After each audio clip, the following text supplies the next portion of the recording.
Hey guys, happy early June 2023. It's Evan, and this is Connie, female Guyana boa constrictor.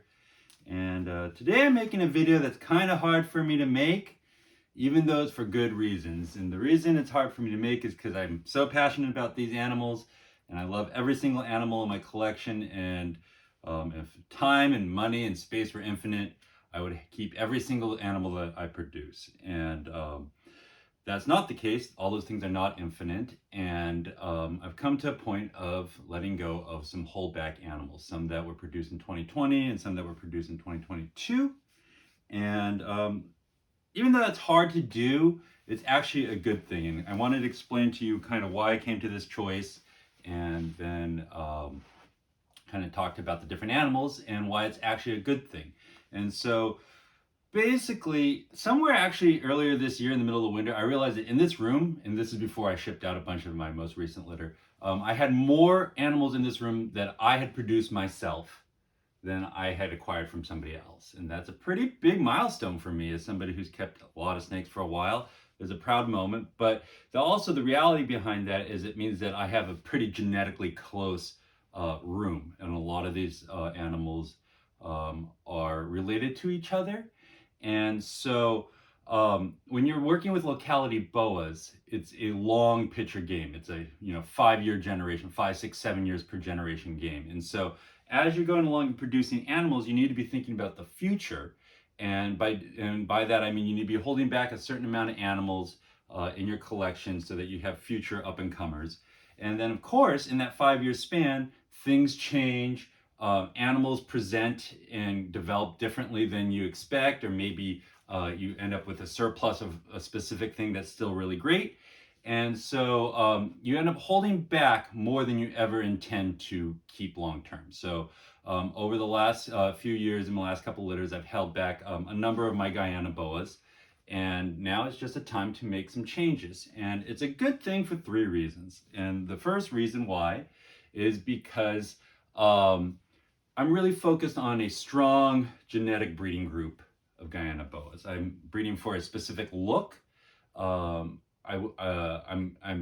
have a long-term goal of creating a line that has a very distinct look, but I'm breeding for some specific things in terms of that. But I'm also breeding for genetic diversity and robust animals all around. So to that end, in addition to the animals that I have in my breeding group and then their offspring, I'm also raising up a handful of genetically unrelated animals to mix into this as they mature, and I'm close to doing that. So I have some other animals that are going to get folded into this breeding stock for new genetics, novel genetics that aren't in captivity right now. And so that's really just a good thing, big picture for the future of my project with Guyana boas. It's a really good thing. I'm heading towards and I have an eye towards the future of health and robust animals. And to that end, I was holding back animals. Not just for their appearance, guys. I think that's one thing that people always think is you're holding back just for appearance, but there's a lot of other things I was holding back for as well, other than just color and pattern, such as like head shape, overall robustness, things like that. So overall, just know that this is a move towards a really strong, robust breeding colony of Guyana boas. So that's one reason why it's not a bad thing. It's actually a good thing.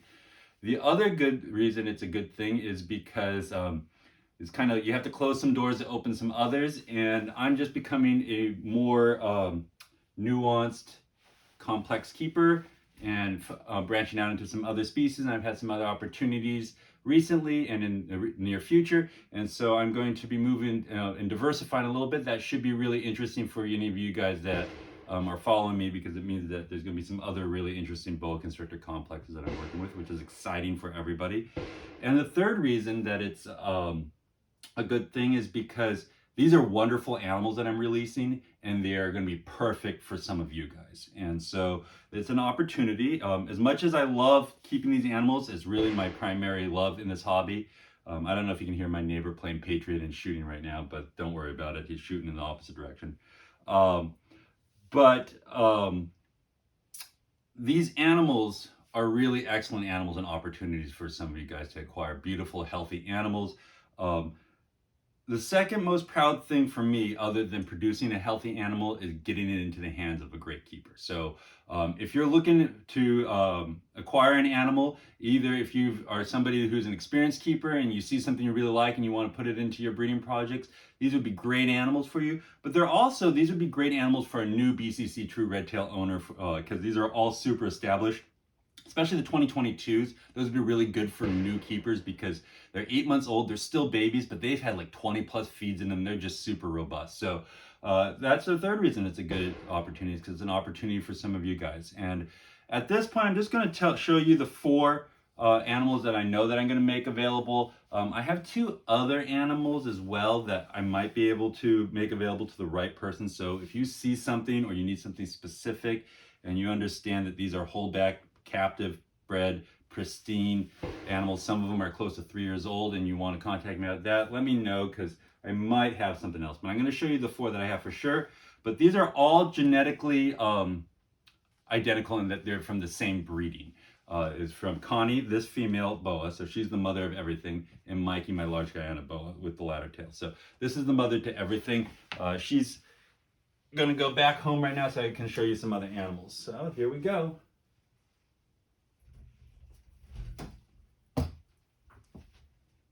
There you go, Connie.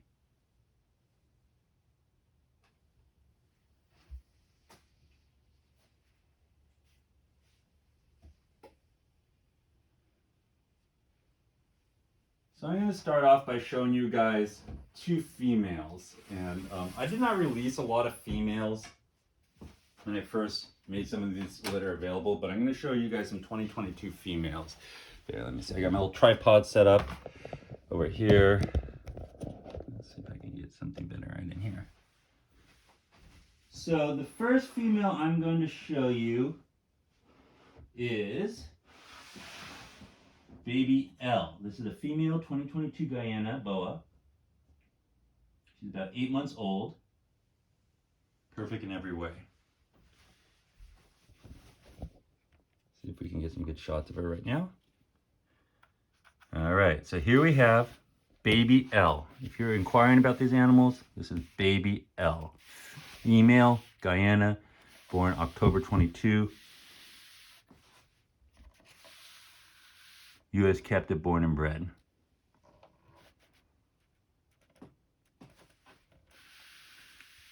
Animals like this would be perfect for somebody's first true red-tailed boa because they are so healthy in addition to being so gorgeous. And I'm going to show you a 3-year-old, close to 3-year-old male that had a similar type of saddle pattern, so you can kind of get an idea what this might look like. So this is female L, as in Larry, 2022.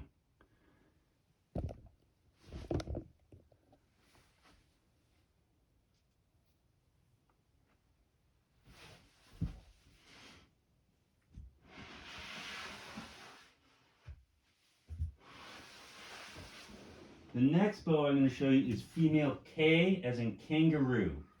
And this is a really neat ladder tail. This is female K, as in kangaroo.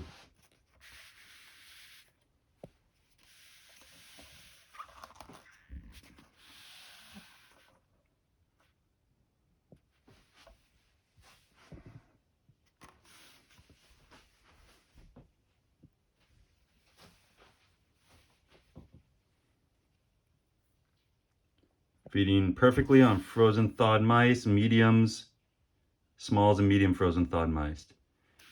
Female K, as in kangaroo, October 22 birthday. All right.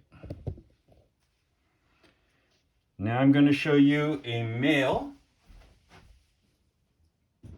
from the same litter. This is actually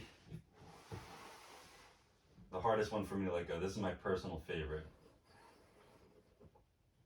It's got a name and everything. His name is Fido because it's got a dog bone on its tail. This is kind of an interesting dog bone shaped ladder tail.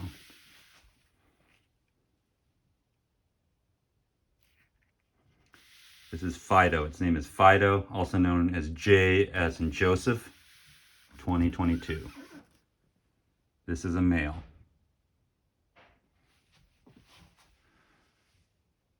So these would be great animals for somebody to snatch up.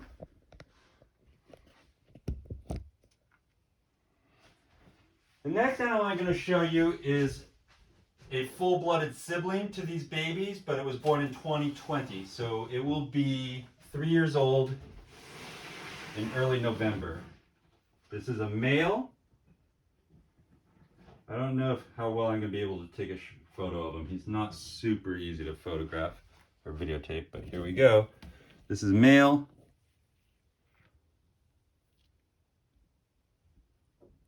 Born 2022.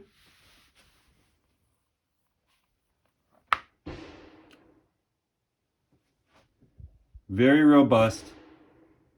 Close to 4 feet long. Needs a 4-foot home, 4-foot cage. This one's got some really good deep color saturation and gold undertones. I would call this his darker face. Uh-oh, he's on the tripod now. But animals in show business, folks. He is now on my tripod. So that might be all you get to see of him because he is now throttling the tripod. But he is a 2022, or 2020 rather, almost 3 years old, feeding on frozen thawed small mice, perfect in every way. And so let's see if I can get him to go back home now. All right, we're gonna bail on this.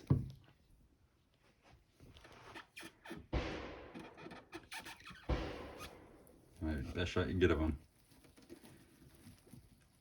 And I have a 2020 female as well that I could be enticed into letting go to the right keeper in the right situation. These older boas, they are very hardy and well established. If it's your first boa, you might be better off with a baby and raising up. But here you go. I hope that's of interest to you. You can private message me and I will respond to them if you have any interest. Take care.